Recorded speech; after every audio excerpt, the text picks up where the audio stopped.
მოგესალმებით.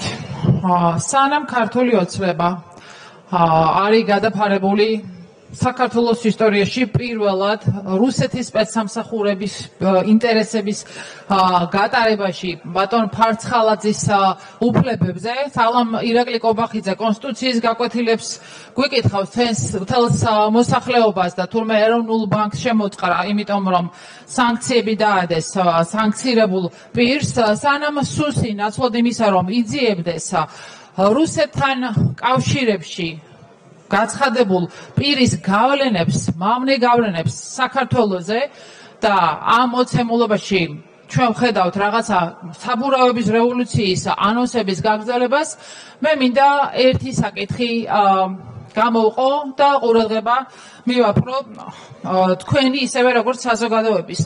ალბათ წარმოუდგენელია, მაგრამ მაშინ როდესაც პრემიერ-მინისტრი, ქალაქის მერი, ჩარტერული რეისით, პირადი ინტერესებით იყენებს სახელმწიფოს ბორცვს, 7 ლარი არის სოციალური დახმარება საბჭოთა რეპრესირებულების ხველთათვის.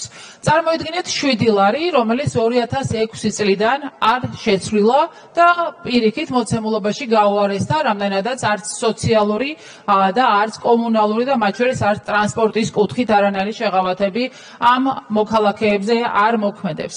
თქვენ იცით რა მძიმე რეპრესიები გამოიარეს ამ ხალხმა და იცით რა მძიმე პირობებში უწევთ მათ ცხოვრება. მე დამიკავშირდა გუშინ ქალბატონი, რომელიც არის 88 წლის, ყოველ დღე უყურებს პარლამენტის ხდომას და აინტერესებს და ელოდება, იქნება თუ არა მისთვის 7 ლარიდან 44 ლარამდე გაზრდილი ის დახმარება, რომელიც მას როგორც რეპრესირებულების ოჯახის წევრს ეკუთვნის და მოცემულობაში ჩვენ ვხედავთ, რომ მხოლოდ არჩევნებისთვის, მხოლოდ სავარძლის შესანარჩუნებლად ხდება გარკვეული დაფინანსებები იმ სეგმენტის, რომელიც არჩევნებისთვის არის აუცილებელი.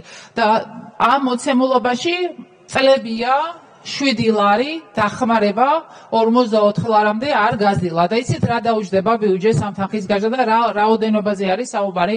4 მილიონამდე ბატონებო, სულ 4 მილიონია ბიუჯეტიდან საჭირო იმისთვის, რომ 9000-მდე მოქალაქეს, ესეც არის 20-20-ის მონაცემები და განახევრებულია რაოდენობა ამ მოქალაქეების, რომ 44 ლარამდე გაეზარდოთ ისე როგორც სხვა ჯგუფებს ბიუჯეტიდან დახმარება.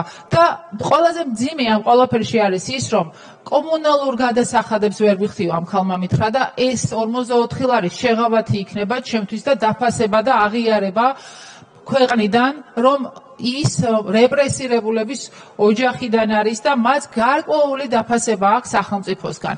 და რაზე არის საერთოდ ლაპარაკი? რა უნდა უთხრა მე ამ ქალბატონს, როდესაც 2 წელია ფინანსის სამინისტროსთან, ჯანდაცვის სამინისტროსთან მაქვს მიმოწერა და ეხლაც ჯერ კიდევ მაისის მოცემულობით საუბარი იყო იმაზე, რომ განიხილავენ, მაგრამ არა როგორც რეპრესირებულის ჭრილში, არამედ როგორც სოციალურის ჭრილში.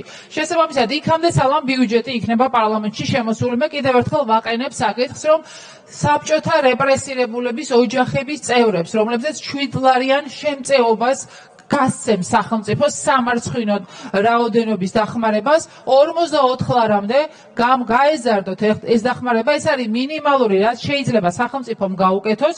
ჩვენ გვაქვს მნიშვნელოვანი პრობლემა, მათ შორის კანონიდან გამომდინარე, იმიტომ რომ რეაბილიტებული პირების ქონებრივი უფლებების აღდგენის წესის განსაზღვრა კანონით არ მომხდარა და თუ საუბრობთ იმაზე, რომ მოსახლეობის